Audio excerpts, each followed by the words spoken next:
Du Trizac. S'il y en a un dont la sagesse n'est pas encore arrivée avec le temps, c'est bien lui. Toujours aussi mordant que les premiers temps. Benoît Dutrisac. Pouvez-vous aller chercher Antoine Robitaille, s'il vous plaît? Je veux pas son fils, je veux Antoine Robitaille. Ah, M. Robitaille, bonjour! Qu'est-ce qui est arrivé? Je te reconnais pas.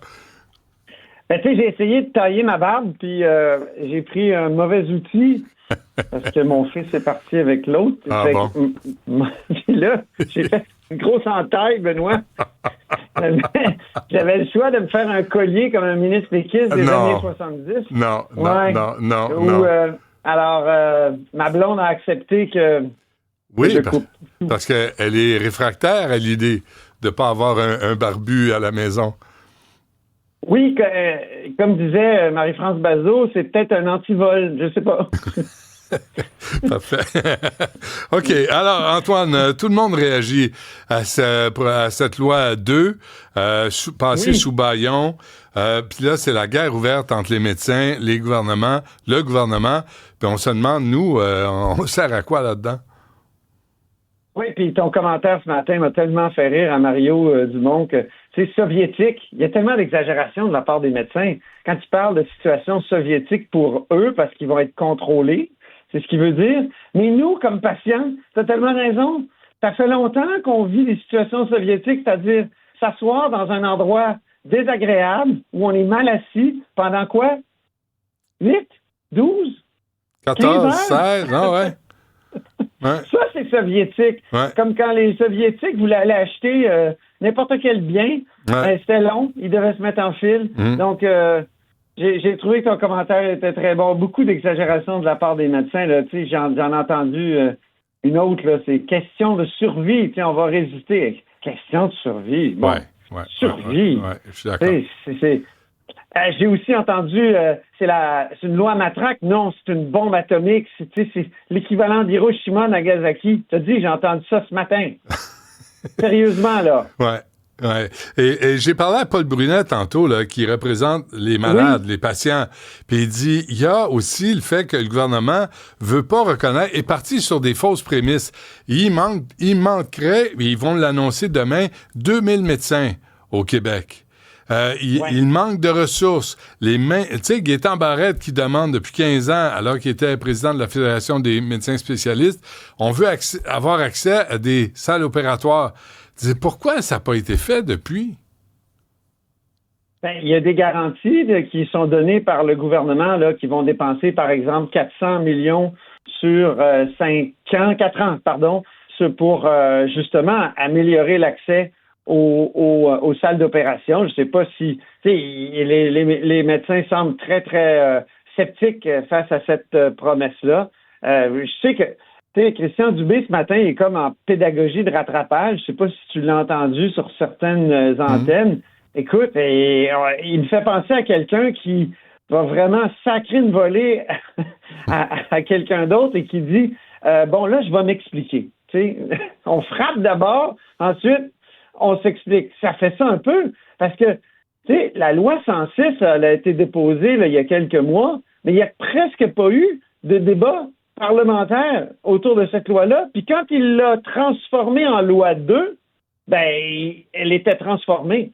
Elle était justement plus la même exactement. Il y avait beaucoup de choses qui avaient été ajoutées, dont évidemment là, l'aspect loi spéciale. Là. On s'énerve beaucoup sur les droits et libertés pour cet aspect-là, mais une loi spéciale, c'est toujours comme ça. Là, c'est copié sur, par exemple, une loi spéciale sur les infirmières des années 90.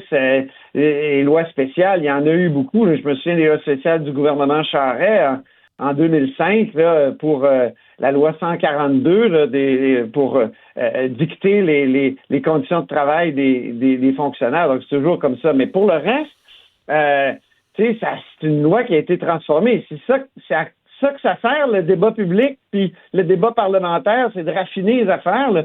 Ce matin, il y a Paul Saint-Pierre Plamondon qui vient de nous dire écoutez, on avait trouvé 7 erreurs vraiment de taille là, dans le projet de loi, puis on a proposé des amendements et ils ont refusé, mais c'était des erreurs comme celle des radio-oncologues à qui on va imposer des objectifs de radiologistes, là, il paraît que ça tient pas debout, cette affaire-là.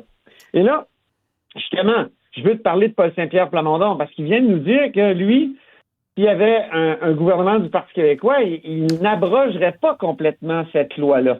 Il dit, on a 1 an là pour discuter avec les différents intervenants, trouver les erreurs dans cette loi-là, mais un gouvernement a le droit de changer la rémunération des médecins, donc il appuie, mais pas nécessairement cette transformation-là. On sait que là, la rémunération des médecins, Benoît, elle est triple, hein? Elle est composée de la fameuse capitation. Ensuite, il y a un taux horaire.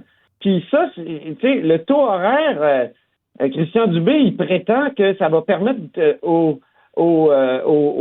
ça va inciter les médecins à passer plus de temps avec leurs patients.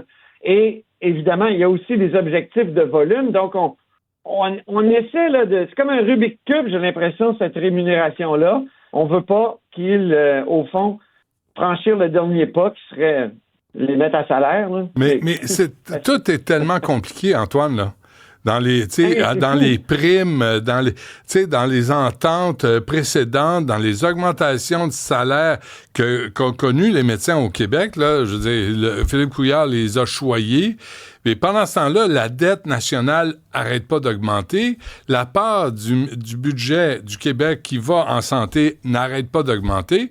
Ça va arrêter où? À quel moment ça va péter? Ben là, en tout cas, on va voir dans les prochaines semaines si ça va être applicable. Cette loi-là, tu as vu que les médecins, comme tu l'as dit, ils ont même manifesté hier devant l'édifice de Radio-Canada où Christian Dubé était à la télévision, tout le monde en parle. Donc, est-ce que ça va même être applicable? Moi, ce que je trouve fascinant, c'est que Pablo Rodriguez, il a fait un Jean Charest de lui-même. Je sais pas si tu te souviens, avec les diffusions, ce qu'avait fait Jean Charest. Non. Il avait dit, votez pour moi, vous allez voir, on va se débarrasser de ça. Ouais. C'est un peu ça qu'il a dit, là. Rodriguez, il a dit, on va s'asseoir avec les médecins. Hey, ça fait combien de décennies qu'on s'assoit avec les médecins? Mais il a carrément dit aux médecins, donnez-nous 1 an, là. Vous allez voir, dans 1 an, patientez, puis après ça, nous, on va arranger ça. Et on va s'asseoir avec les médecins. Donc, il est en train de nous dire qu'il va abroger cette loi-là. Donc, la question que je me pose, est-ce qu'elle va survivre au gouvernement Legault? La loi? Parce que Paul Saint-Pierre Plamondon, lui, il a l'air à plus dire, attends, il est moins radical. Là. Il dit pas aux médecins, votez pour moi, puis vous allez voir, je vais vous débarrasser de ça. Mais c'est ça le nerf de la guerre là-dedans? Parce que les lobbies des médecins les 2 lobbies sont tellement puissants qu'il n'y a pas un parti politique qui n'est pas assujetti d'essayer de leur faire plaisir, tu sais, d'essayer de plier pour aller chercher leur approbation puis leur complicité à la limite. Mais pendant ce temps-là, nous autres, là, nous qui payons, là, est-ce qu'on a le droit au chapitre? Ben, c'est une très bonne question. Oh, je t'aboute. Vraiment, là, je t'aboute de ça. Non, mais... Antoine, ça fait 15 ans qu'on se parle là, à la radio, tu sais. Ça fait 15 ans qu'on parle des médecins, puis ils sont jamais heureux, ils sont jamais satisfaits. Nous, on se présente à l'urgence, on attend comme des sans-dessins. On essaie de trouver une clinique ouverte le soir, la fin de semaine. Il n'y en a pas. Les enfants sont malades, t'appelles partout, t'appelles le 811, mais dis présentez-vous à l'urgence. Pendant ce temps-là, on ne donne pas plus de pouvoir aux pharmaciens, pas plus de pouvoir aux infirmières praticiennes. Oui, quand même, ça fait partie du plan santé de Christian Dubé d'avoir donné un petit peu plus de pouvoir aux pharmaciens puis aux infirmières praticiennes spécialisées. Ouais, là, ils donnent des vaccins. Moi, je suis allé voir 2 infirmières dans une pharmacie vendredi. J'ai eu mes vaccins. Mais, tu sais, j'espère bien que j'ai pas besoin de déranger un médecin pour des vaccins. Ça serait le bout. Bon, qu'est-ce qu'il reste à dire là-dessus là, avant qu'on se jette en bas d'un pont collectivement?